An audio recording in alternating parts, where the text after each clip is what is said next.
do. Hello? Can anybody hear me?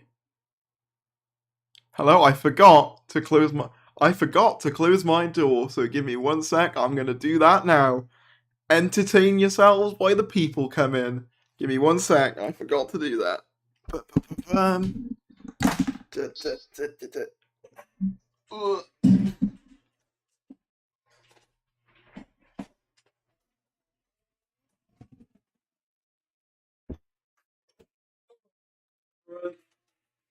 It's called me doing my door. We vibing. Hello. Flaking, thank you. I just realised you might just see my legs. Oh no. I've canonised them in the universe. Well, he's wearing the Thadia shit. I'm really, at this point, right, I really should get sponsored by Adidas. I feel like I do free advertising for them regularly. I have just got back from Burger King. Well, now you have an iconic live stream to fill your time. How are we, chat? How are we doing? It is, what Jodie's returning, she's spoken about the possibility in a recent exclusive interview for Big Issue. So we're going to be talking about that and other things as well. With those shorts, we nearly got a thigh reveal. You got to pay for that. He moves. I know it's canon. Yes. But yeah, hello everyone. We're going to be talking about a few things. So settle down. Like the stream if you haven't already. Freddie Statham already popping in with a £2.50 super chat. Thank you, man. It surely is iconic. We just got a leg reveal. Yes. Matt Smith showing up in the episode after he regenerated. Wait, you mean what? Deep breath? Wait, is Matt Smith James Bond? That's also a thing that's going to be talked about in one of the articles too. So yeah, that's. I mean, it's not confirmed or anything, but like apparently he's being speculated to be the next 007, which would be interesting, apparently. I thought that would be an interesting topic of conversation. So yeah, let's get into it, shall we? Also, yeah, hello to everyone. I hope you're all doing alright. Gonna be sad to see Jodie regenerate at first. I thought it would be much crap, but I've gotten used to it now. Yeah, I mean, I'm still struggling with her incarnation, I'm not gonna lie, but you know, I'm sad for the people who, like, are gonna be losing their Doctor, you know? So you're not chopped in half and on a life support system. Now, see, you know, I actually, what you just witnessed, right, was an illusion. It's not actually real. Those weren't actually my real limbs, okay? I do it to appear more human to the mortals. Yeah, also, like the stream if you haven't already, there's about 60 of you in here. Thanks for tuning in. And let's get into some of the news items, shall we? Before then, I guess, I just want to say, as a bit of a housekeeping thing, because I suppose it's always natural that we cover. I tend to cover birthdays on this stream, so I thought we would. But I want to say a special happy birthday to the one, the only, the Doctor. A very happy birthday to Ncuti Gatwa, who is obviously playing our next full-time Doctor. Notice how I say full-time, because Tennant might very well technically be our next Doctor once again, but our next full-time, the 14th Doctor, Ncuti Gatwa. Everyone type happy birthday to Ncuti in chat to wish him a happy birthday. He's not going to see this, I'm going to be honest with you. Like, it's not really going to do much of anything, but, you know, it's nice nonetheless. But yeah, happy birthday to him. Shout outs to you, Ncuti. You're going to smash it. I have a really good feeling about, like, Ncuti Gatwa in general. I think he's really gonna blow us away. And happy birthday to Ncuti. Yeah, he's 30, which is genuinely mad. Like, he does not look 30, does he? He does not look 30 at all.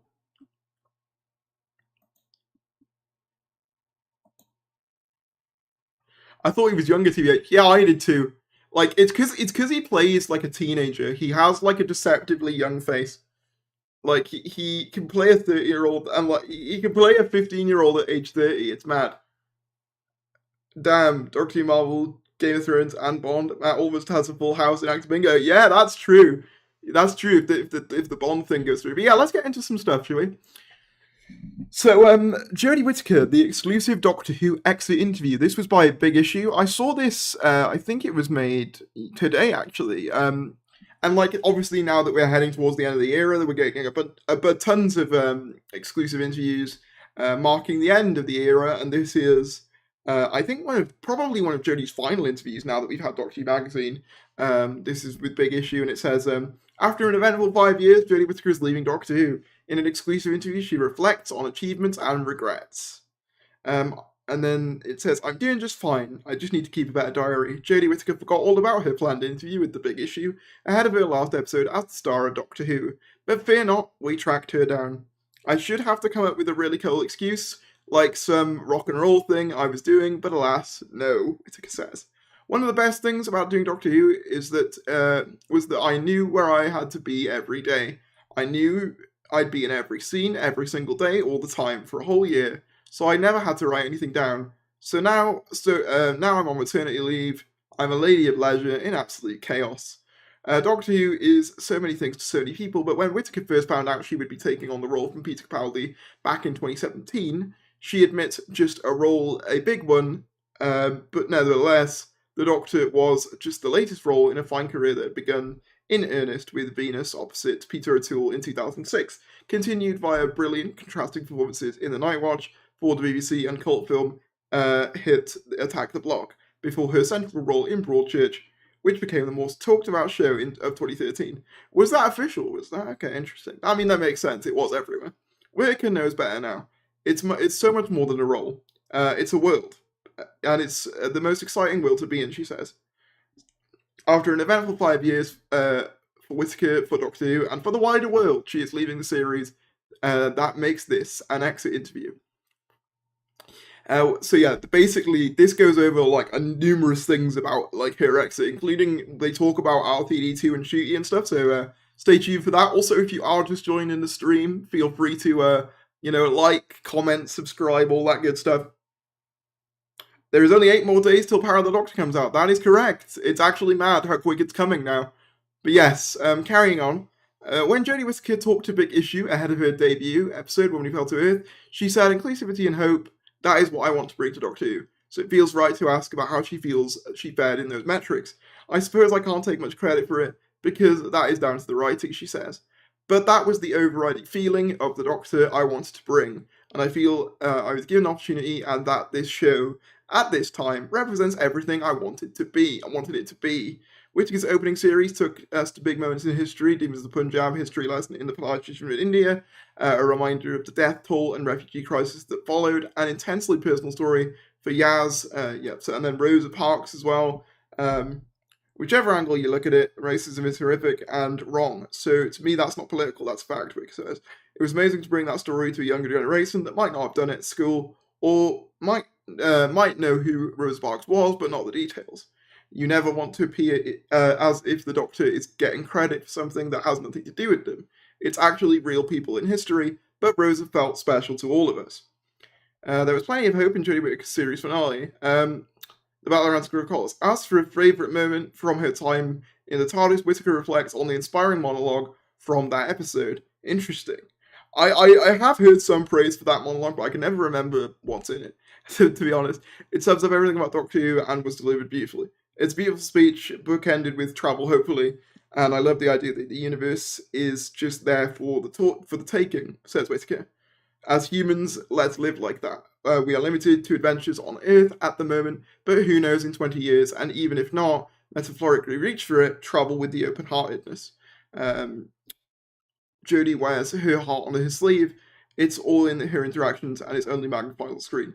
In real life, you've met me a few times. I can be quite fidgety and a bit manic, and all those things I often have to rein in and find natural stillness in the characters I play, she says. Not this time. I had to take it up a dial for the Doctor, and Chris Chibnall, writer, was brilliant at pushing me at that direction. My opening line was brilliant, and it has been, and my dialogue in the regeneration is really just perfect. So yeah, this is the first time that she's referencing in this article the regeneration lines, which given that she's mentioned brilliant now, I wouldn't be surprised if there's something to do with that in her final regeneration speech. That would make sense. That wouldn't surprise me. Will Jodie regenerate in her TARDIS? As far as we're aware, I believe it was confirmed that the regeneration was taking place outside the TARDIS, as a fact. But yeah, going back to the Stylus interview here. So, not Stylus, a Big Issue.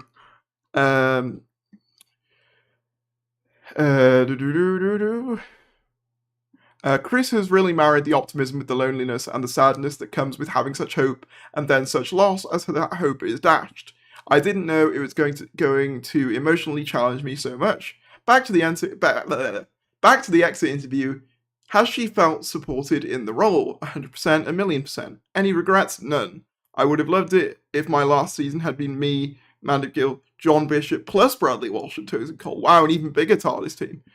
When those guys left, I found it really heartbreaking. It was like breaking up the band, but then we got a great new band member, so it's not a regret, just a petulant child who doesn't like change. And did she receive sufficient feedback? And then it says, I feel like I've heard bits that were nicer to hear, and I managed to filter out all the bits that would have probably upset me. Interesting. What comes next has been trailed for a long time. Fans are excited for Whittaker. Fans are excited. Whittaker is also excited. Russell T Davies is taking the reins from Chibnall after 12 years away. Ncuti Gatwa will become the next lead actor in the most iconic role in British television and starts filming very soon. But first, we think David Tennant will reprise his role along with old sparring partner Catherine Tate in special episodes to mark the 60th in 2023. Of all things to happen, you can't get more exciting than Russell T Davies coming back, says Whittaker, echoing the entire Doctor Who fandom. It couldn't be in safer hands, and Ncuti Gatwa doesn't need any advice from me. He is far more qualified than me. He's absolutely amazing. I got caught up in euphoria of it, all like everyone else. But that's the beauty of the job. You get to hand it on, and you get to discover, like a fan, where it's going next. And now I will get to watch it without being stressed about whether I nail a speech, or if anyone can understand my accent. I'll go to watch something I love from the safety of my living room. The series is all about time, all about the relentless march forward, all about creating a better future, but let's not get too far ahead of ourselves, because before Whittaker steps away from the TARDIS, she has a feature-length farewell, and everything we know about it sounds extraordinary. So yeah, she mentions Russell, and I think later on they mention about her coming back as well, so yeah, stay tuned for that. As is customary and correct, we are able to share very little about the power of the Doctor, but there will be the Dalek Cybermen Master. Yeah, we all know this. She said, it's a fair list, innit? It's a right send-off for me. There may be more old friends and foes too, and don't get us started on the final scenes between the Doctor and Yaz. Last scene sitting on a beach, a rare moment of stillness amid the manic energy of the Whittaker era, discussing the impossibility of the relationship. Our storylines have mirrored the love and respect we have for each other, and the joy of being around each other, says Whittaker, of her off-screen friendship with Gil. I knew the chemistry was there at her audition. I walked out and said to Chris, I could be best mates with her. He was like, well, there are other important factors, but she made me laugh so much. I knew she would be someone I would never tire of being around. I'm still not used to seeing her every day yet. That's partly why I forgot about this interview. I was walking around the high street on the phone, monologuing to Mandip. There are more feelings in the Paradox. Filming the final scenes in order was tough. It is pulling on a very emotional string, says Whittaker. We were like method actors on the last day because it was the first time we filmed in order, so my last scene is the last scene. Before they even finished checking the last take, I was in bits. Even when we wrapped on a corridor, we would always run down or did the last costume checks with the person stood by you through all this time. You know, even my last lateral flow test was emotional. Yeah, I forget that, like, the Centenary Power was also, like Flux, would have been filmed at the height of COVID as well. So, that's really interesting. Yeah, that's a really interesting thing that I always forget that, like, that wrapped up October of last year, I believe. Will Yaz die in the episode? We don't know. We we can speculate about that in a bit, but yeah, I genuinely don't know any more than anyone else. The new era will be welcomed with open arms. Absolutely, I'm really looking forward to it.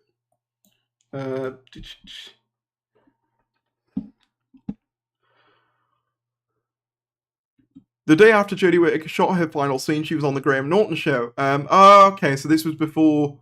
So that was the Flux. When she was on it before Flux, I take it. I was a bit of a daze on his couch. I was hiding my pregnancy, and I get really sick. So I think I told him I was hungover from the rap party, but I wasn't at all.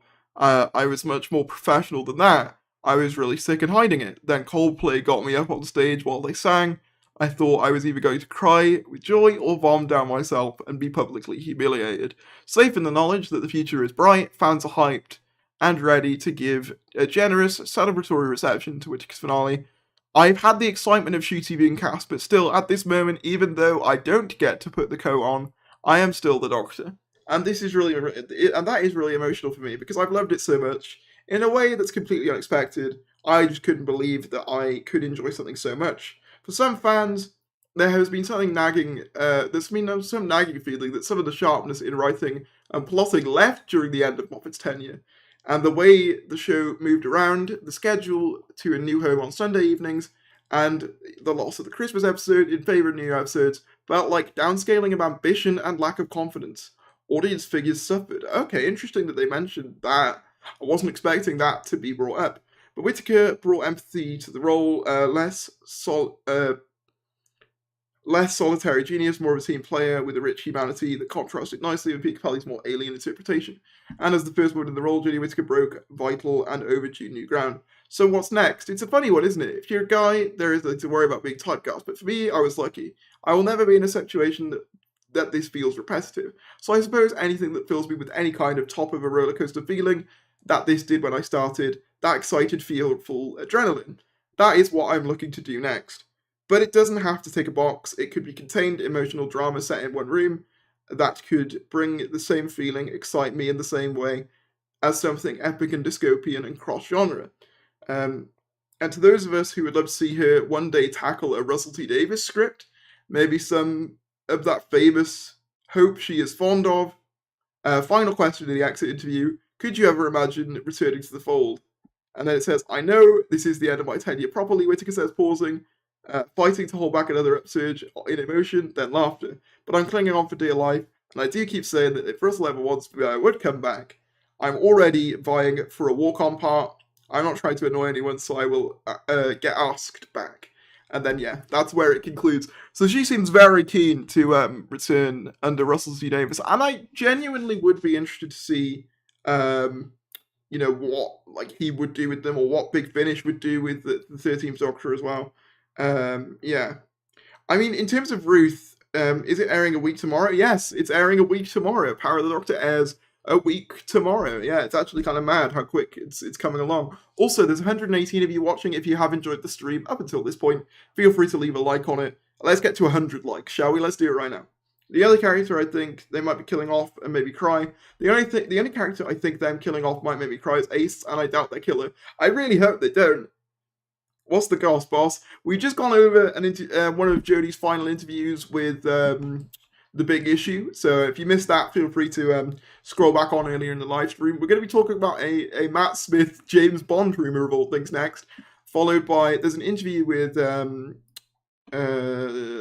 Thadia Graham, who played Belle in Flux, on Jodie Whittaker as well as some stuff to do with like the ending of Chibnall's run, and also Sylvester McCoy as well. So yeah, stick around for all that. There's a bunch of interesting stuff to come.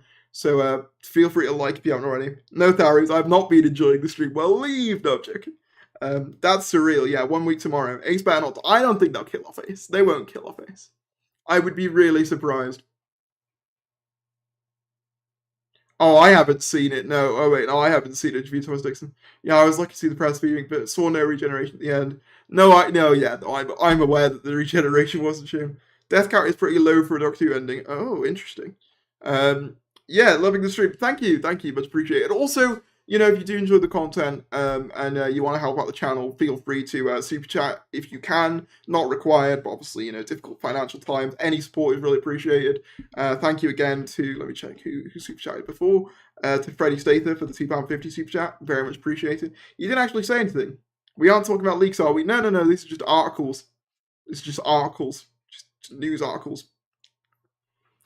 But yeah, should we talk about Matt Smith being James Bond? I saw this article just pop up randomly, and I was like, that's an interesting concept. I don't know the legitimacy behind it. I gotta be honest, I'm not a big James Bond guy, but I just think the idea of Matt Smith playing both the Doctor and James Bond, two out of the three of like the major British like pop cultural figures. I think the major three you've got the Doctor, or Doctor Who as the general public would know him.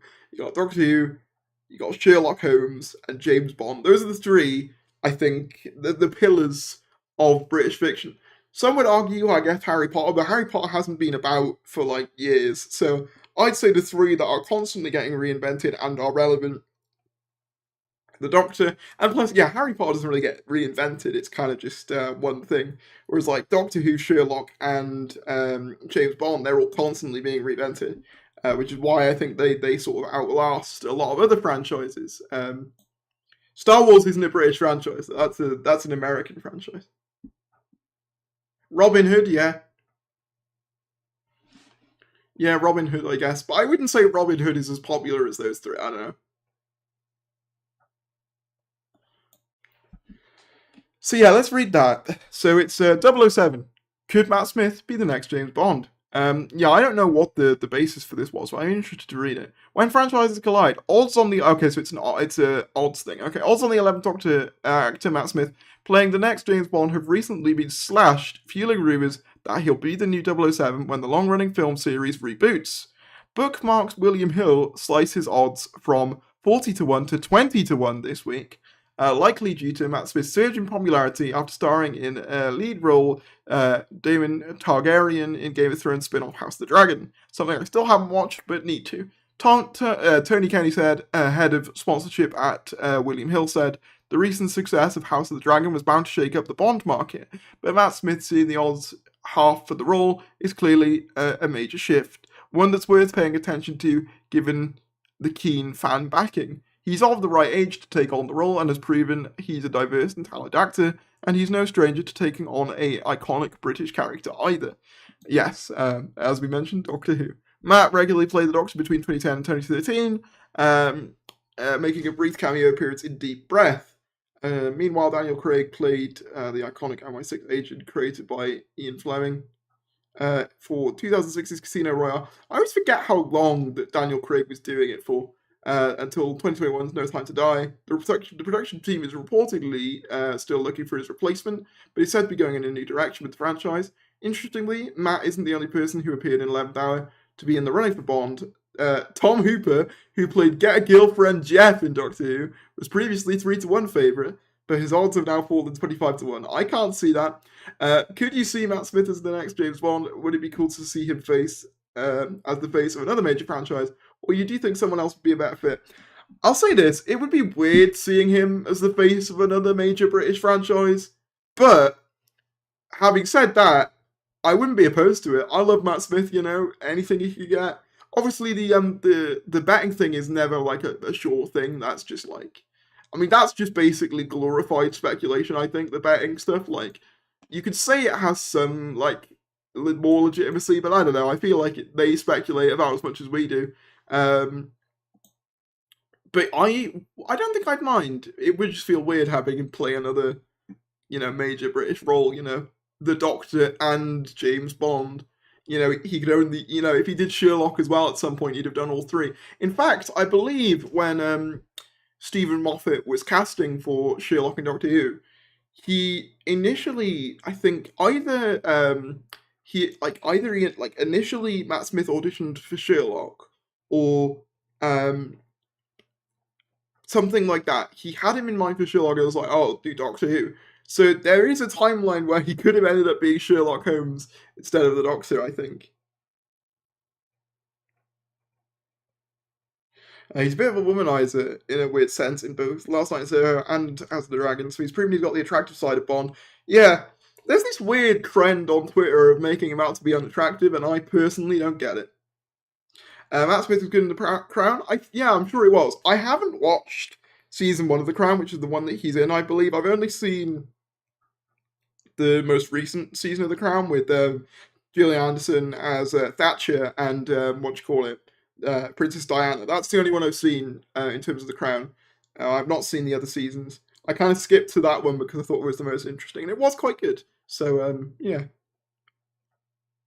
Absolutely, the betting has nothing on casting decisions. Quite the opposite of something. Yeah, So I wouldn't take that as anything major, but it is interesting that it has some basis in reality. Like, it's not just someone picking a random name. Like, it is. He auditioned for Watson. Okay, it was Watson. Okay. But Moffat saw him more as Sherlock, but Cumberbatch was already cast, so they gave him the role of the Doctor. Okay, that makes sense. I knew it was something like that, and I couldn't quite remember what it was. My name's Doctor, the Doctor. Do do do do. We need theories as the new Sherlock featuring intense close-up camera.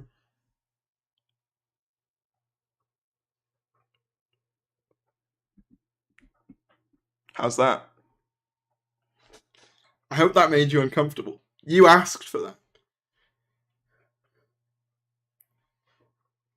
Yeah, I can't see Matt as Watson. I could 1,000% see put that. I could 1,000% see him as Sherlock though. Yeah, no, I could too. I could too. Absolutely. I do love though. Oh, you can't have Sherlock. Have the Doctor instead. That's quite funny. Um, but yeah. What's next?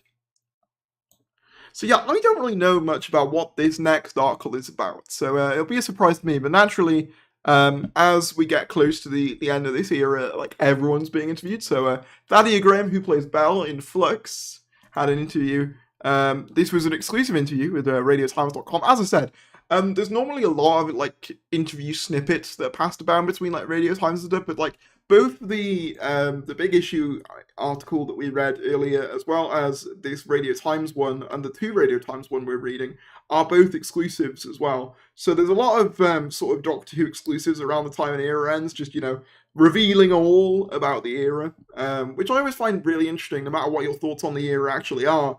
I find like a lot of these interviews are very, very interesting. I think Henry Cavill should be the new Bond, honestly. To be honest, though, I think isn't he coming back as Superman though? And I gotta be honest, I think he has more of the body type of a Superman than a Bond. I don't know. Like I could be wrong. I'm not really a big Bond guy, so I don't want to try and speak for Bond fans. But like Bond doesn't tend to be like as like jacked as like say a Superman, right? Or I could be wrong. But yeah, anyway, so this next article. So Doctor Who star recalls Jodie Whittaker's dutiful respect for the show's accuracy. Thadia Graham recalls a really beautiful moment during filming on season 13. As we near the end of Jodie Whittaker's tenure on Doctor Who, fans are reminiscing about their favourite memories of the 13th Doctor, including co-star Thadia Graham. Known to the fans of Flux as Flux favourite, that's hard to say. Belle, Graham worked with Whittaker on the 13th modern season of the long-running sci-fi drama, and describes the former Broadchurch star as her hero. An interview with RadioTimes.com, where Graham was promoting her new BBC Three horror comedy, The Wreck, the actor recalled a moment that exemplifies Whittaker's dedication to the job. She takes such pride in her work, and I think for the fandom to know that there is someone at the helm of it, I know it's going to be her last episode now, who cares so much about the fandom and the wider world, and takes so much care, she began. We're doing a scene in the TARDIS, continued Graham. I think in the script it said the Doctor pulls something. And she was like, tell me what to pull though, because I know that people at home know exactly what each of these buttons does. And I thought it was a really beautiful moment to watch someone step into an iconic role and take so much care and pride in her work, and to do it for the fans of the show. While Graham would neither confirm nor deny whether she was appearing in the upcoming centenary special titled Power of the Doctor, she did express how grateful she was to be part of the show's sprawling universe. I think stepping into the show, you definitely feel the weight of it. You feel you're just a tiny little part of something much bigger than yourself. That is a very special thing. So yeah, that's a nice little moment. That reminds me of if you ever went to watch someone said Jodie pulled a William Hartnell. That is exactly what it reminded me of, was the scene in Adventure in Space and Time where it's like, I need to know where all the controls are because the kids will know, if I one day use a button to take fly us away, and then in the next episode I use it to blow us up, then they'll know about that. And it's like, I think that's a really nice moment. I'm gonna say this, right? I've said it often enough, not a huge fan of this era, but I do think Jodie seems lovely as a person. Like, I don't get a lot of the vitriol towards Jodie as an individual, as a person. Like, you can not like the character, you can even have issues with the performance, but her as a person, she seems lovely. Like, Adventure in Space and Time is probably one of my favorites. I agree. It's actually great. I regularly rewatch it. I'm a big fan of sort of biopics, though. Honestly, I'd love Jodie to come out for RTD. He's great writing. I think she'll get some good stuff on Big Finish as well. He's great with writing character moments, and Jodie would get so much better material. I still love how RTD wrote 11 with Joe and Sarah Jane. I do too. I love how he writes 11. That's why I want 11 in the 60th. Whether it'll happen or not, I don't know. I kind of feel more doubtful these days, but I still really want it to be the case. We got another article to go through, so I also wanted to point out, I might as well point it out because it's the official things. So the Doctor Who Twitter account, whilst we're here, a while ago today, they have started another countdown amidst the episode countdown and what's the other countdown? The regeneration countdown. They've begun a countdown to Power of the Doctor with posters. So these posters appear to be the same ones that we saw at the Power of the Doctor premiere event. 11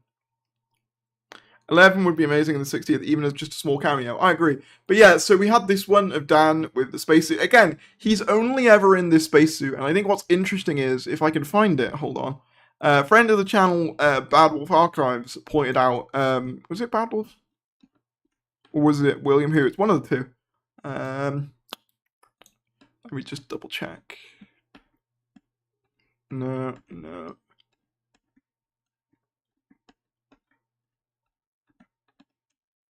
There we are. Yeah, so in the comments on Instagram to this same post, obviously 8 days to go, and then Russell T Davis puts "Careful, Dan," blushing emoji, monkey face emoji with the eyes, you know that. And he's seen Power of the Doctor. He's spoken about it at length in interviews before now. So maybe he knows something about Dan's exit that we do not in fact know.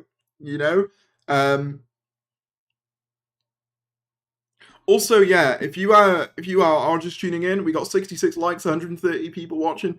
Feel free to like it if you haven't already. Also, I think, how close are we to 16,000 subscribers? We're just like 36 subscribers away. So if you aren't subscribed, you know what? Even get some alt accounts, subscribe on there, get your nan to subscribe. Let's get us to 16,000 by the end of this stream. Come on, let's do it. Come on, let's go. Hype. Everyone, tell everyone to subscribe. Let's get us to 16,000. Let's smash it tonight. I'm going to try my best to keep you all entertained for as long as it takes. Let's go. Let me just double check. Danny's dies confirmed. I don't think it's been confirmed, but there's definitely, some hints towards it. Darius will kill Yaz, confirmed. Well, I can't reveal anything of that nature. Yeah, next thing I want to talk about. So we had this interview about the Doctor Who TV movie, saying Doctor Who movie producer says BBC didn't want Sylvester McCoy to appear. It was a very important decision to me that Sylvester had a chance to have a conclusion. In today's era of Doctor Who, we have returns of Doctors aplenty, from David Tennant's mysterious return for the 60th anniversary to a host of previously unseen incarnations like Joe Martin's Fugitive and John Hurt's War Doctor. It seems like BBC is always keen for a return or a new take on the role. However, that wasn't always the case. The case as Sylvester McCoy found out the hard way on production of the 1996 TV movie. Speaking to Radio Times ahead of the release of the new documentary, Doctor Who Am I, who is I think getting a cinema release, which I will definitely watch because I always found the movie fascinating. About the legacy of the film, producer Philip Siegel discussed his desire to involve McCoy and the difficulty he faced. The BBC were absolutely putting their foot down and said that under no circumstances will Sylvester McCoy be allowed to star in the film as the Doctor and regenerate into Paul McGann. Under any circumstances, Segal said. McCoy took on the role of the Seventh Doctor in 1987, playing the part of until Doctor Who was ultimately cancelled 2 years later, leaving the fate of his incarnation unresolved. Thus, Segal made it priority to finish this Doctor's story. It's very important to me that Sylvester had a chance to have a conclusion. He deserved that, and he deserved more, he said. Thankfully, McCoy got a proper send-off that he deserved in the opening of the TV movie, and was thrilled that he had the opportunity to do so.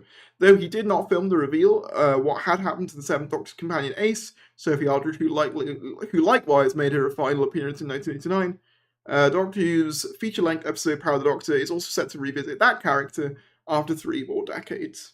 So yeah, really interesting, actually. A really interesting piece of little nugget of history that that the BBC actually didn't want him in it, which I find really interesting. I've always kind of had a soft spot for the movie. Like it's kind of a bonkers mess, but I love it. I find it so fun. I think it's obvious that the people who made it did like Doctor Who. Like Philip Seagal was obviously a big Doctor Who fan. It just didn't quite land at the time. But I think maybe because someone said there, I did see that proper send-off get shot. If that was the case, and the BBC were like, no, we don't want Sylvester in it, I would assume that was like the trade-off, right? That was like their in between. Like, okay, we won't have him in it majorly. He'll just get killed off in the opening 10 minutes. There you go. That was like, because I know that if you look into the production of the movie, which I have a little bit, there were a lot of conflicts between like the BBC, Fox, which I think produced the film, and there was like a lot of complications there. It was really interesting stuff. There's a lot of interesting videos on it, and I bet this Doctor Who Am I film documentary will go into great depth about it. So I'm going to be really interested to watch that when it comes out. I definitely will be watching that because I've always kind of had a soft spot for the movie. Doctor Who Am I? Yeah, what do you call it? It's a fun movie. It is. It's a very quotable movie as well. It's I think Eric Roberts' Master in particular is extremely quotable. This is an ambulance. Dun dun dun dun dun. I think it's so fun. I think the music, as I also demonstrated there, absolutely slaps as well.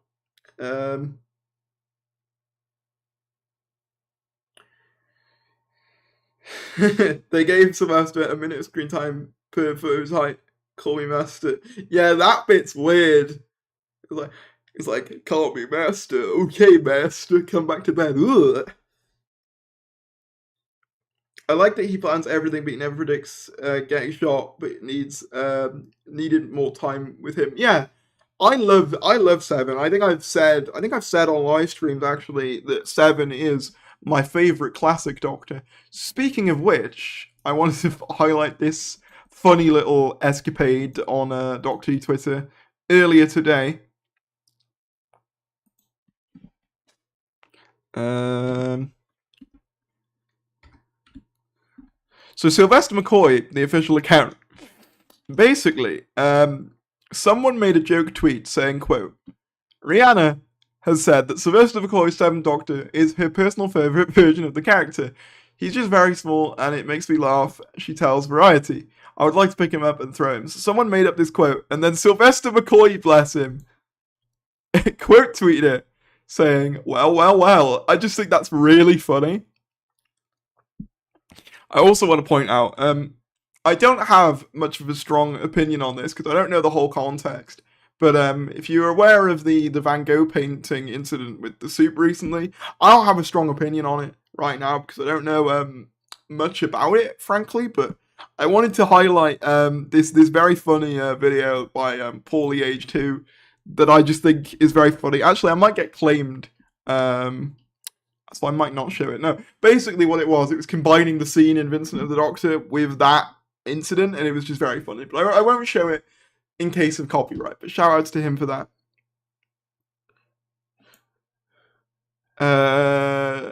So yeah, that was that. And then there's one other article I want to cover.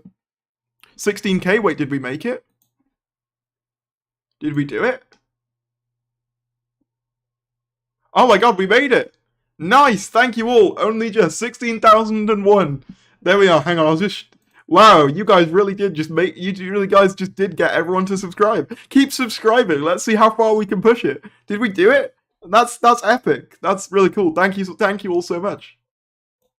Oh yeah, congrats. Wait, is my dog barking? I heard my dog for a sec. Now strip for us, Darius. I'm not your performing monkey. I think my dog might be barking. I might go and check in a moment. Just as I hit 16,000 as well. How inconsiderate. No, I'll go check if the dog's still rowdy, but I think this should be alright. Someone will check. Congrats, thank you. Yes. So let's talk about the final issue. But yeah, keep subscribing, keep doing it. Let's see how far we can push it. Let's go. Currently we are on it says here 16,002, I believe. Yes. Thank you for that. I guess just asking people to subscribe works. Who knew? So subscribe. The dog's celebrating. Hashtag Thari's OnlyFans. I will do that. No, actually, thing is, right, if I say, you know, what subscriber milestone it would take me to get to that, right, someone's going to come back to this in the future and be like, see, you said you'd do it at this number. Now do it. With that said, if we ever make it to 100,000 subscribers, I'll do it OnlyFans. Because that's never happening. We're never making it that far. Although I would love to make it that far, must be said. So yeah, let me talk a little bit about... was this the article I wanted to cover, or was there another article? There was another article, or was that all of them? That might have been all of them. Was that all of them? Hold on, I'm just gonna tune out for just 1 second. I will be... Tomorrow, you said it. No. Hold on 1 sec.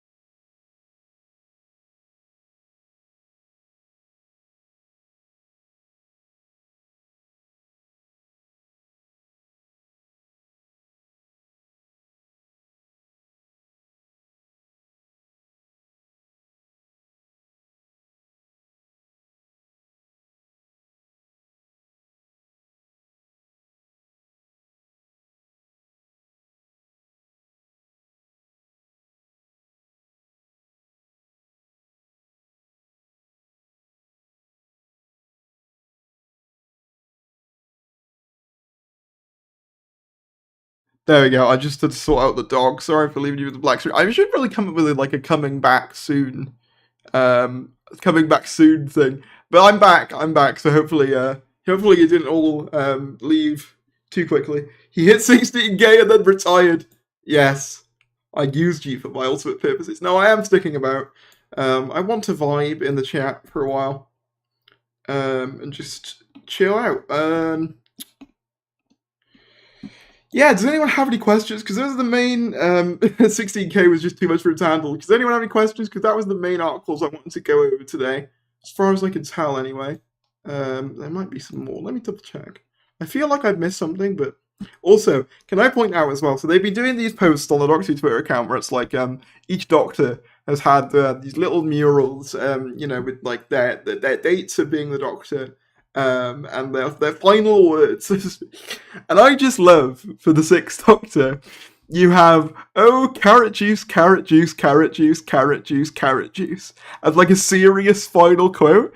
And bear in mind as well, that's next to things like, for the 5th Doctor, hold on, you get, I might regenerate, I don't know, it feels different this time, even though technically his last words were Adric, but that's a whole other issue. And then, with Pertwee, you get a Tear Sarah Jane, no, don't cry. Where there's life, there's... And then with Tom, you get it's the end, but the moment to be prepared for. And then Colin's just carrot juice, carrot juice, carrot juice, carrot juice, carrot juice. I do think they probably should have used the Big Finish lines, because, like, I mean, they used the Twice Upon a Time lines for one. So... If Tharius hits 17k tonight, he'll officially complete his transformation into the real-life John Limerick. Upgrading is compulsory. Yes, I mean, I doubt we're going to hit another 1,000 subscribers in an evening, but I will convert into a Cyberman if we do. Yeah, anyone got any questions? Anything you want to say? The carrot juice controversy is amazing, Lamar. It really is. It's very funny. There was also the controversy around the first Doctor's lines being lifted from Twice Upon a Time. I don't really have a strong sort of opinion on either, frankly. I just think they're both funny. You know what I mean? I think they're both funny instances, neither of which I take particularly seriously, I guess. Favourite Master? Probably Ainley. Ainley's probably my answer. I just find him really fun. You've heard him, guys. He promised. Make 1,000 spam accounts. Oh no. I can't believe we hit 16k. So, Tharius, have you heard of the epic show Death Note? Yeah, no, I'm not reading that. Adzinko keeps trying to get me to watch anime, and I keep resisting. I hate that they used the Twice Upon a Time last night. That was just a bad dream. The episode isn't canon. I mean, the BBC's made it canon now, even though, yeah. I wish they'd use the smack bottom line, or it's weird that he's a nurse because he's a man. Oh god, yeah. I don't like those jokes in Twice Upon a Time. It's really weird. How did the other Doctors come back in the 50th? It was never explained. What, you mean as in at the end when they're all saving Gallifrey? I assume it's something to do with like contact. Because like, you know when John Hurt's like, oh, that is good, that is brilliant. Oh, I'm getting that too, that is brilliant. I'm assuming that thought was like sort of transmitted via like contact in Classic Who, but they just don't call it that. That's always been my assumption, but take it how you will. I'm just going to tweet out real quick. Now that we've hit it. Hold on.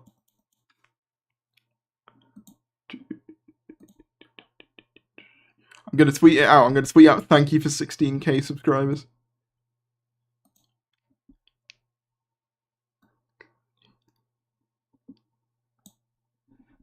I'm going to try and get to 20,000 by the end of the year. That's the goal. That's the goal. Halloween Ends was also trash. What, the movie? I haven't really seen the Halloween films. I'm going to be honest. I'm a wuss when it comes to horror stuff. I know that I watched Doctor Who, but Doctor Who isn't particularly scary.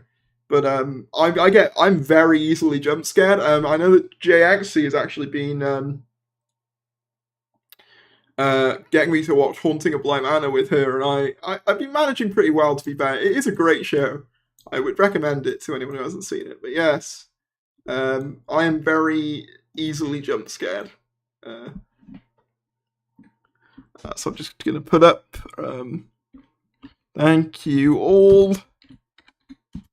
Hang on, I'll make sure you can still see. Yeah, there you are. You can. Just making sure. I need to get one of those Stream Deck things instead of using my keyboard hotkeys. That's what the budget goes to, folks. I've also repositioned the lighting a bit so it's a bit more natural on my face. I don't know why I've capitalized all the words. That seems highly unnecessary. Oh well, doesn't matter. It gets the point across. Use the cool guy glasses. There we are.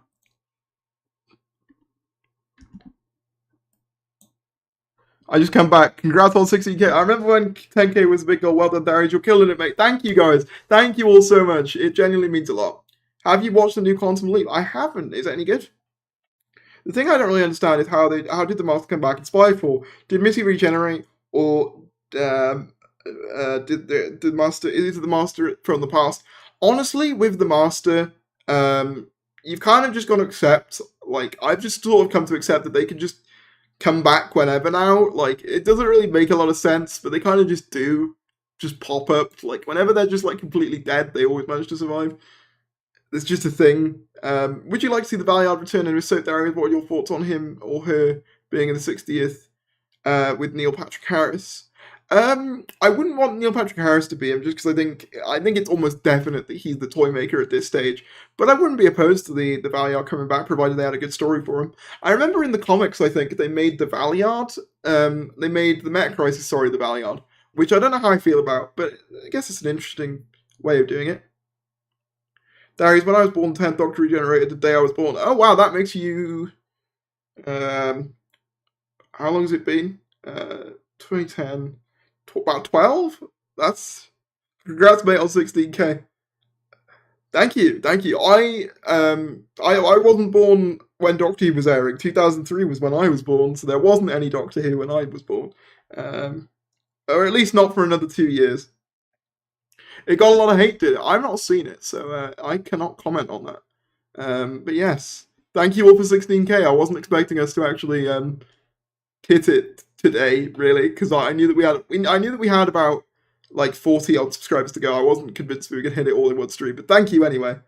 I was born 2005. See, yeah, I feel like it's weird. You know, sometimes I'll have like there's like a big. I've got like a wide variety of ages that watch this channel, which I like to think makes me accessible to multiple generations. But maybe it's just, you know, that I don't appeal to. I appeal to everyone, and therefore I appeal to nobody. I don't know. It's nice though. I've got a very varied community. Why am I so old? uh, who would you want to see play the new companion? I want Garen Howell as the companion. Who's Garen Howell? I'm not sure who that is, but I will give it a Google. I will Google that. I'm gonna be honest though, like earlier this year feels like an eternity ago. He's a Welsh actor. Oh, from Young Dracula. Yes, I do know. Yeah? Yeah, no, I wouldn't be opposed. Is he 31 now? Jeez. I had no idea he was in his 30s now. That's mad. I assumed he'd be like mid-20s, but like, damn. Yeah, no, I wouldn't be opposed to that. He's a Welsh actor, so I appreciate that. Can I say this? I'm going to get up on my soapbox for a bit. You know, the Welsh have been giving you Doctor Who for years. It's been produced out of here for years. It's about time we had a Welsh Doctor. That's all I'm saying. Sean Luke is 31. No. Garrett, oh my god, he does kind of look like Sean. I'm in my 40s. Fair. That is fair. See, everyone's different in this chat.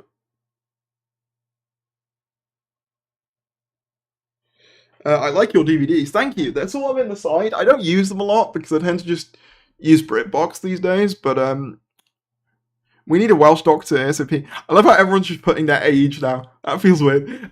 Anyway, I tell you, on the topic of that's not the same, but it's always an interesting thing. Where's everybody from? I like to talk about that. Where's everybody from in chat? Obviously, I don't want your addresses, but just like, you know, vague general area. Because like we get like some countries that like I wouldn't even think would watch my content, and it's kind of mad. But then sometimes it's just like down the road. Manchester, Finland, UK, Knutsford, nice. South Wales, same. Some place called the Netherlands, nice. Rochester, New York. Oh man, I want to. New York is somewhere that I want to go again. Right now, I'm in your walls. Oh no. Rhode Island, USA, near Chester. Southend-on-Sea, nice. Greater Manchester. A lot of Manchester's people. Barry's attic. I don't know whether this house has an attic. Chris Chibnall's house, fair enough. The USA, very nice. Yeah, I want to do New York again. I can't imagine it would be an easy place to live, to be fair. I imagine it's pretty really busy, but like I liked it when I went. Because it was very busy. Mordor. I didn't know we had like the Mandalorian and shit. First my age, now you want my location theories. What else are you going to demand? Oh, you know, just your card information, social security number. Did anyone else go to Warp in Manchester? I've heard of it, but not seen it.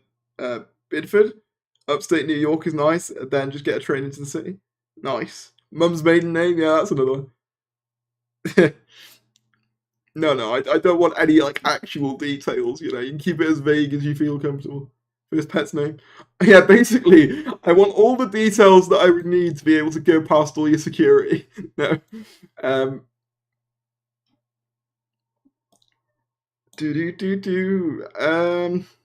Mordor is Lord of the Rings. Oh no, I'm thinking of Mandalore. I'm silly. I got too confused. Look, it's busy. It's like 9 p.m. You know, I'm allowed to get it. I'm allowed to get it wrong. Yeah, no, I was thinking of Mandalore because I'm uncultured.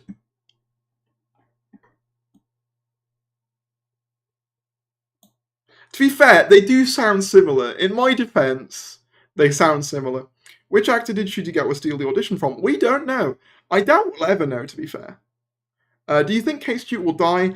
No, because I've heard rumours of her being in the 60th. I don't know how legit they are, but if that's the case, I doubt she's going to die.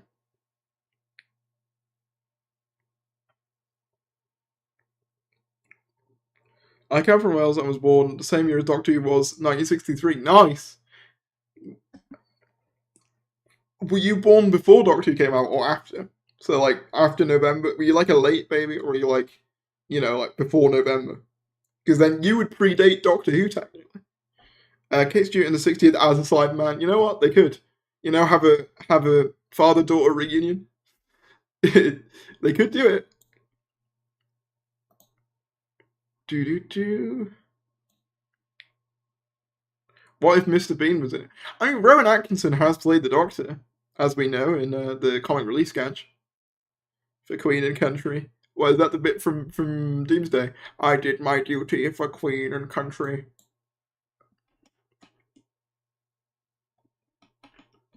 If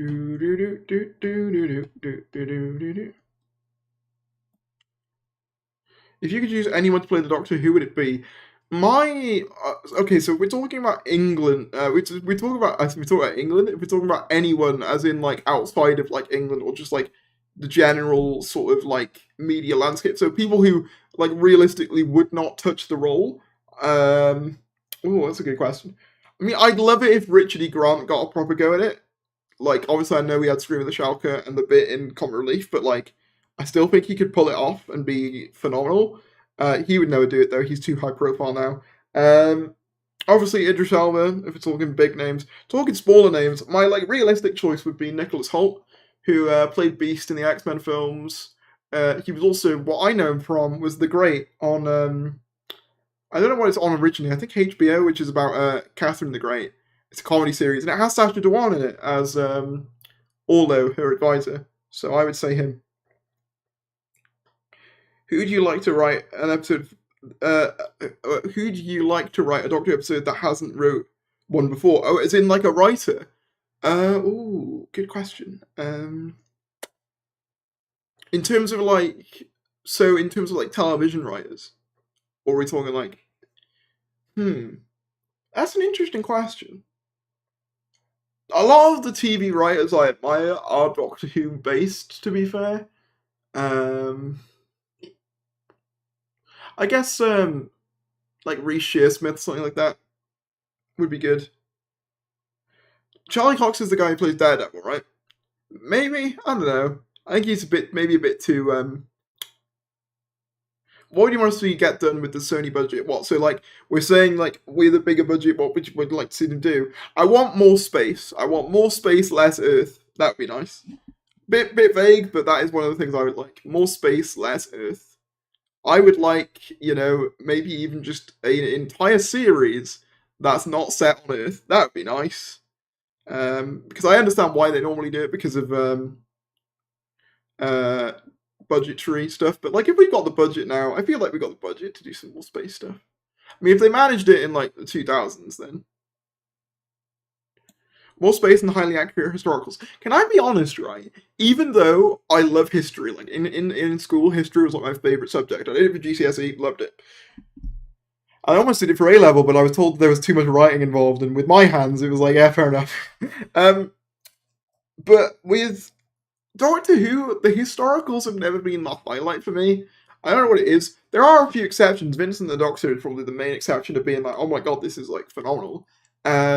But I'm not hankering loads of historicals, but like if there was, history probably would be my favourite lesson in school. I was also big into drama, and English were probably my three. Hi Theris, is it true that Matt Smith is the new Bond? He is high up in the bookings according to one of the articles we read, which is why we were talking about it earlier on. I hope that clears that up. More Paradigm Darks are required. Agreed! They got dumped way too quickly. Also, there's 119 of you watching. We're 88 likes, so we're 12 likes away from 100 likes. If you haven't liked the stream yet, feel free to do so. Isn't the Romans your favourite Hartnell story? Yes! That's the exception to the rule. Because the thing I like about the Romans is that it's kind of, okay, so a lot of the historicals, I find when New Who does historicals, I don't know what it is, it just doesn't quite click. I mean, New Who historicals are never like the height. Classic Who's different. Classic Who, I think, does them a bit better, to be honest. New Who historical, Aztecs I like, but I don't think it's as good as the Romans. But the Romans, I think, is so much fun. I love it when he pretends to play the harp, and like everyone's too proud to admit that they can't hear anything, so he fools them into like thinking that he's like one of the most precise harp players ever to exist. I think it's great. Have you seen the Doctor games? I have. Pure historicals need to come back. Damn, it's the Hartnell era. Now the Hartnell era is pretty great, to be honest. I'd say the Hartnell era gets better as it goes along. I would argue, like I'd say his first season is pretty great as well, but like sort of from like Dark Invasion of Earth onwards, like the introductory Vicky story is great. I think it's the Rescue. I feel like I got that wrong. The Romans is pretty good. The Aztecs is pretty good. I mean, this is pre Vicky, but Planet of the Giants, I really like. I like a lot of the shorter ones, to be fair. Um, I think the best modern historicals are Vincent the Doctor, Fires of Pompeii. I am inclined to agree because what Fires of Pompeii does really well is Fires of Pompeii is really good in terms of like having a moral dilemma there that's really interesting. Like can we actually save them or not? That's and it kind of sets up the whole Time Lord Victorious arc in a really really cool way as well. So yeah, no, I really like that one a whole lot. Um, season three is a bit all over the place. Season two is like the peak, I think. Because season three, I think season three is. Let me look at the season orders because I always get them confused. But like, I think season three towards the end of that, you can sort of see from the stuff that survives. Like Hartnell was definitely showing his age. I think I do like Stephen though. I like Stephen Taylor. I like Stephen. I like the likes of Galaxy 4, which I saw the animation for. That was quite good. Have you watched Orphan 55 Doctor episode? Regrettably, yes. I don't like it very much, to be honest. But yeah.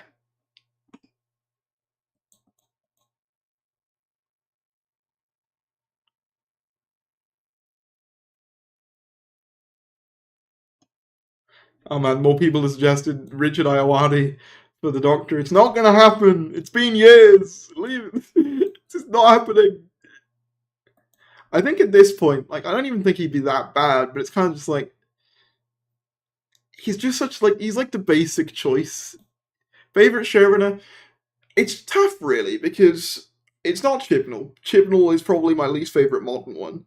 In terms of the modern showrunners, I'd probably say Davies is the most consistent and like the one I probably like would say is the best overall. But I think Moffat had some absolute bangers in his tenure, and I also kind of prefer his vibe to some degree, at least early on. Like I really like his sort of like the sort of fairy tale sci-fi vibes. Do you like Crispy Pro? Yes, actually, I'm very much looking forward to his documentary on the unmade Series 13 with Jamie Agnes Stone, the director of Series 13, guest starring on. I think that's going to be a really interesting documentary. I think that comes out tomorrow, so yeah, I'm very much looking forward to that. Um, I would like Shooty's first up to have a moral dilemma that would define his doctor. Interesting. I would like him to have some conflict, but I don't want it to be like a grand, like, I don't want it to be like the Time War or like the Time of Star. I want it to be something more personal, I guess. It's not like either a big law change or like a big, past event, I guess. Early historicals were amazing. Marco Polo, Aztecs, the Romans, the time of the Masco, top tier. Yeah, Aztecs I do think is a little bit like it's not bad, but it does kind of drag. I think Romans like it doesn't out. It's quite a breezy watch to me. It's like it's. I think it's. I like the '60s ones, especially like the early Hartnell stuff that is clearly having fun with it. Uh,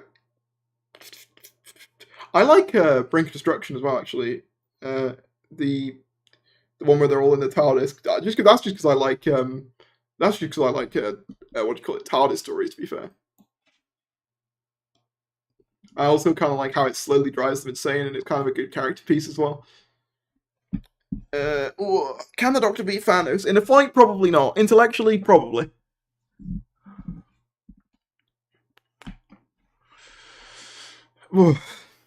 I know Jim Carrey retired, but would be cool to see him as an unknown side Doctor. Hmm, I don't know. I could see him as like an Eric Roberts style master.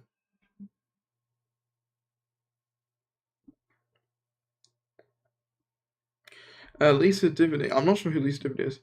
But the Aztecs is groundbreaking. It's the first story that discusses the issues. Yeah, no, it's important. I just like things can be important, and you also cannot, like love them that much. Like, the Mona Lisa was a groundbreaking piece of art, but I'm never gonna like sit and analyze it for like 10 hours. You know what I mean? It's just something can be important whilst also not being your favorite, I guess. What was the worst monster in 13's run? I mean, I really like Tim Shaw. The Ting is probably down there. I know he's got like a meme following. I don't like, Tim Shaw. Krasko's kind of there. Basically, a lot of the series, the Morax. No, I might say the Morax actually. The Morax are surprisingly bad. Carrie would be bang on for the Toymaker. I don't know. Maybe.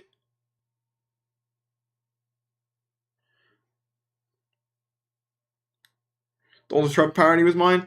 I mean, yeah, he fell out of date pretty quickly. The Passing is unironically a good creature. No, it's not. You just like it because he's a meme. The Essex had the first Doctor romance arc. Well, no wonder you just like it. I mean, it's not because of that. I just don't find it that, it's just not my favourite. I know Possible Time isn't the best, but it felt like a satisfying ending to New Who at that point. Honestly, I always thought Time of the Doctor was quite a fitting end. After the 50th, the Doctor's final stand on their final life.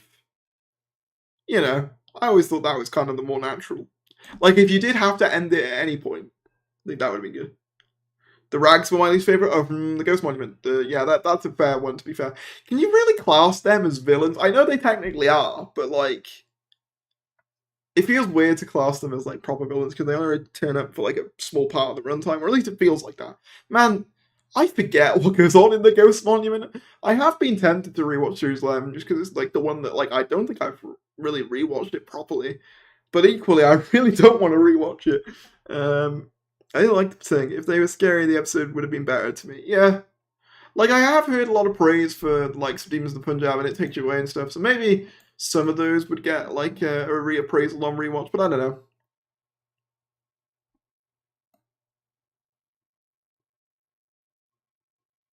Favorite series? New Who Series 5. Classic Who, probably Season 25, which is Sylve's second. Worst Cyberman story? Ooh, that's a good question. There's a lot of contenders. That is a good question. Part of me does want to say Ascension of the Cybermen. I don't like it, but then there's another part of me that's like, probably are worse. Can I be honest? I quite enjoy a lot of the 80s ones. I know they get a lot of flack, but I quite enjoy the likes of Attack of Cybermen and Silver Nemesis. Closing Time is kind of I hate that the Cybermen get blown up with love in that one. That one, yeah. But I do kind of like... I have fun with that one. Nightmare in Silver isn't as bad as people claim. I'm going to say Ascension of the Cybermen. Worst multi-Doctor episode... Ooh, this is going to be controversial. Actually, no, it's not. The Two Doctors. Easily the Two Doctors. It drags. It's slow. The Two Doctors. Without doubt. The best one would probably be the Three Doctors. Favorite Master Story? Does Utopia count? Because that's like a story that I can't find like virtually any issue with. So,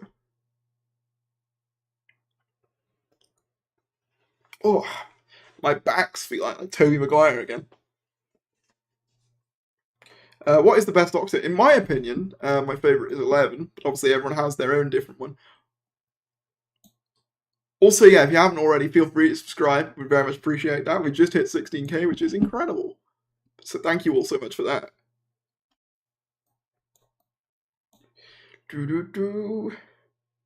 Best K9? I don't really have much of an opinion on all the different K9 models, to be honest. They all kind of look quite similar, except the weird Australian one, which I did have a model of, but it broke. So, yeah. My favourite is 10. Fair. He's probably my second favourite these days. Would you class Scream of the Sharker as classic, modern, or unbound? Unbound. Because it doesn't take place in the timeline. Of the three, it would be unbound. Worst anniversary special? Oh, I mean, Dimensions in Time, if that counts. Failing that, probably. Oh, you know what? I'm gonna say this right. I enjoy the Five Doctors, but I do much prefer the likes of the Three Doctors and Day of the Doctor when they're actually interacting. Because the thing is, with Five Doctors, they mostly just spend the time walking around. Like, I want to see them interact. You only really get that at the end. Although I do enjoy that. I agree, Darius. Eleven is my favourite. He balances goofiness and seriousness really well. I agree. Would you like to see a Time War movie? Yeah, I mean, it depends. I did watch a really good fan film that had that concept with John the other day, which was really good. So yeah, it was done well. And like they actually had the budget to explore some more out there ideas, I think, yeah. When are we going to get a televised version, the Eighth Doctor version of Shadow? I don't know. Probably never, to be honest.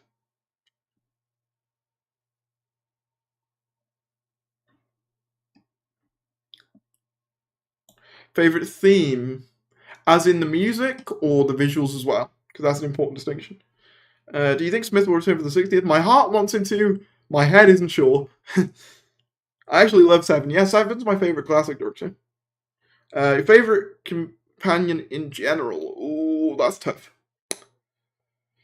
Because there's so many I love. I'm struggling to pick one. I can't. I have to at least pick one. One classic and one new. Classic Ace, new Who. It's either going to be. It's either going to be Amy and Rory, as because I think they're a package deal. Donna or Wilf. It's going to be one of the two. So yeah, those are the options. The music alone. So in terms of the music alone, I love the TV movie one. I love how epic and grandiose it is. Obviously, the original one as well. The original Delia Derbyshire arrangement. So probably, and I also like the Murray Gold 2008 version as well. So those are probably there. Best filler episode, Midnight. I mean, Midnight was conceived as a filler episode, so that easily, if that counts as a filler episode, which I think it does because that's what it was conceived as. So.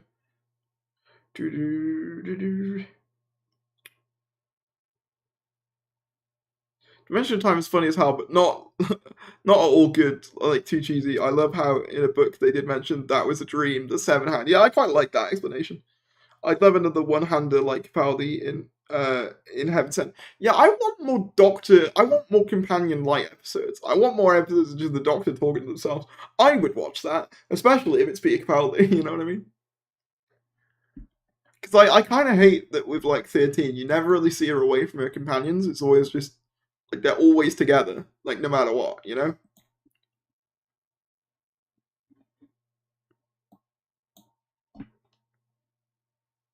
Does River or Jack Harkness count as a companion?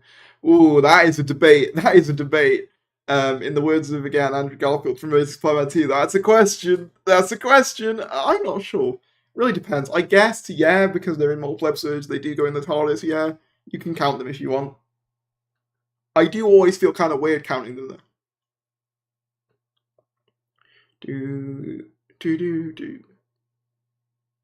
I feel like Pali Zero wraps up every thematic theme in New Who. That's why I believe Hotspot Time would be so satisfying to end. Fair. I mean, I'm not a huge fan of Hotspot Time. It does have its moments. I do love the Christmas Day armistice scene at the end. There has been seen videos on their YouTube channel or social media where they do all the theme intros but miss out the 90s movie one. Apparently, they don't have license to it. I swear last time I checked out one of those videos they were included, but if that's the case, that's interesting. Do you think the power of the Doctor can possibly justify having Dan as a companion with him having so little time with the Doctor thus far? That is a good question. And my honest answer is I don't know.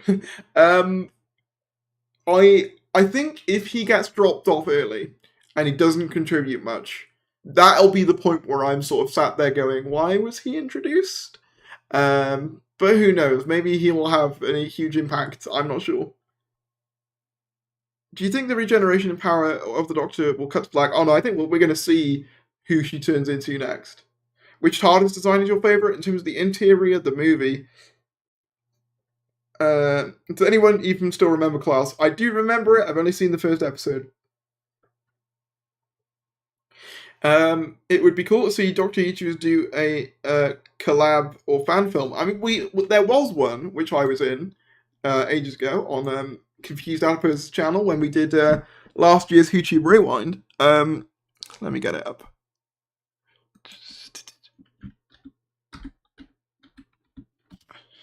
I won't play it all now, but if you want to watch that, feel free. I'm in that as the villain. So yeah, that's as close as you'll get to like a YouTuber movie, I guess. What do you think of Adam? As in the companion Adam from like the Ninth Doctor's era? He's there. I mean, to be fair, I'm not like a huge fan, but then it's like he's not meant to be a good guy, is he? That's the whole point. How would you bring back the Time Lords if you were in charge of the show and forced to do so? Okay, I like how you said that because you know if given the if you've given the chance, I probably wouldn't bring them back.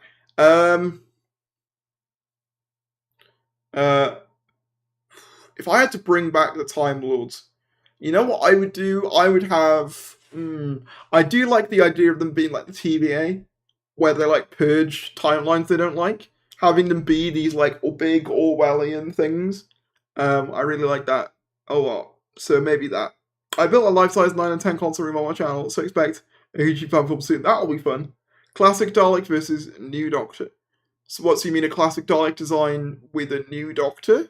I mean, I'd like to see the Imperial Daleks with any new Who Doctor, to be fair. Who's your favourite Doctor? 11. Interior TARDIS design favourite. Yeah, that's the... Yeah, but like, the Division but done well, basically. The Division but with an actual point. Not just like, we're simple, yet indescribable. It's like, what does that mean?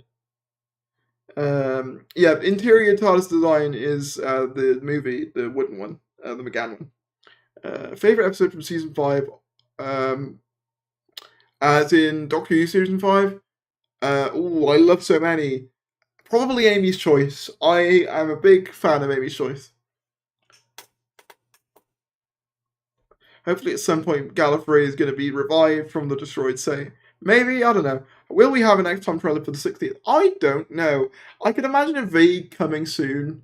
Maybe. Or like, if maybe the Doctor that does regenerate into Tennant, and assuming there isn't a Christmas special, which I know I still have some hope for, but like, you know, being realistic, assuming there isn't, I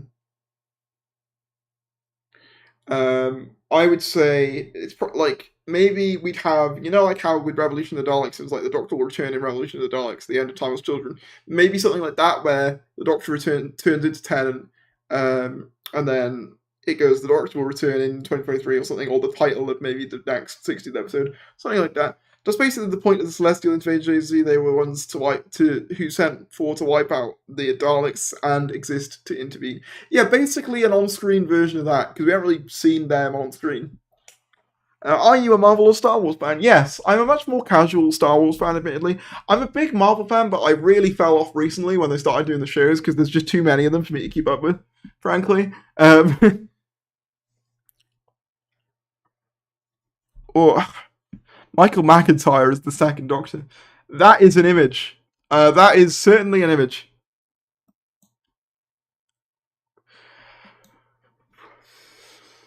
I agree. Marvel's dropped the ball. It's just too much, and I think the quality's gone down.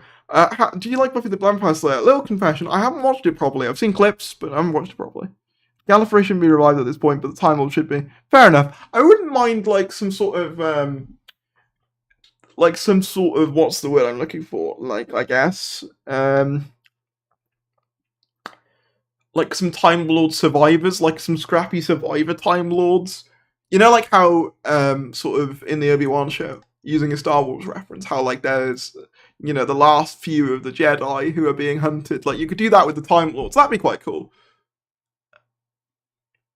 Like the last few in the universe. 10 regenerated, so is Tennant playing the other one with Rose. I think it's a completely new Doctor. I don't know for definite, obviously. I could be wrong, but I think it's a completely new Doctor. At least that's my theory.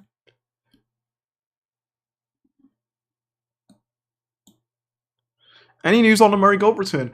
Nothing official. The last we heard was the rumor from, I believe it was Doctor Who TV who reported on it. We haven't heard anything since. I reckon he probably will, at least for the 60th. I feel like it's just an inevitability.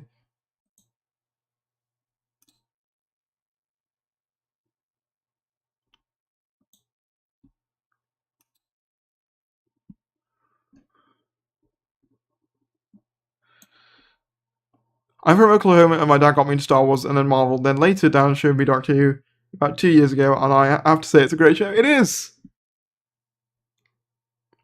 RTD will probably leave it with the Time Lords. I personally hope he does. I am kind of sick of seeing them, personally. I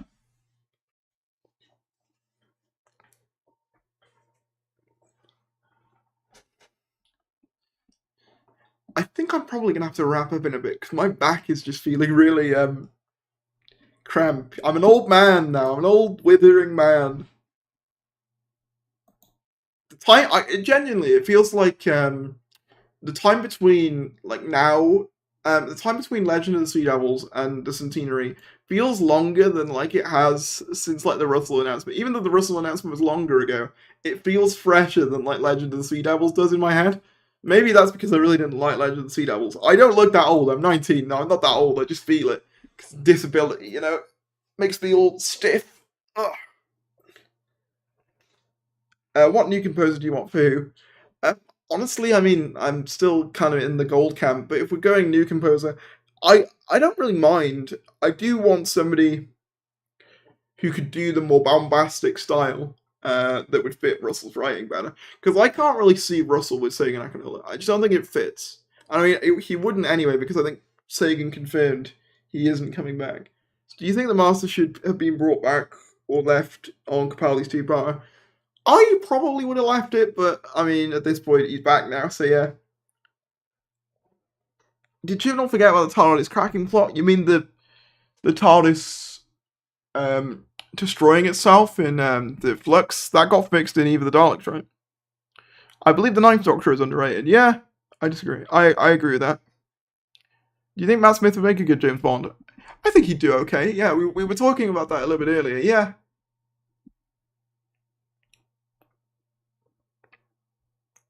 I kind of want to see a TARDIS. I kind of want to see a future in the background running, a future Doctor running into another TARDIS. That'd be cool.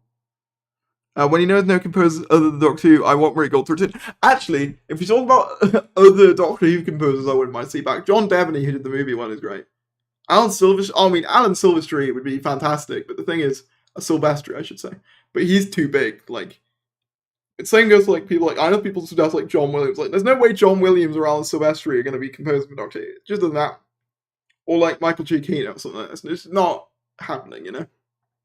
I know other composers' names. I just don't think many of them would go work on Doctor Who.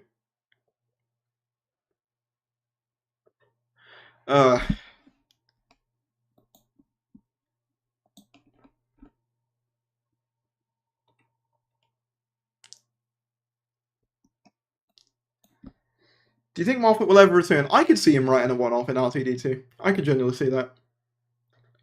I could 100%. But listen, I think I'm going to head off for a bit. But thank you all for tuning in. I'm just feeling a bit tired. And it's quite warm in this room because I've got these lights on, which do different colours and things. I have a feeling Matt Smith will show up for a cameo when 13 degenerates into 10. And that would be good. We deserve a Column spin-off? Sure. Hi, do you think 13 is going to turn into 10? Yes. Bye everyone. Have a good day. Have a good rest of your days and evenings. And tomorrow it'll be a week until Power of the Doctor. So keep your ears to the ground on content over here. You're gonna get regular stuff, and subscribe if you're new, of course. And I'll see you in a bit. Take care and goodbye.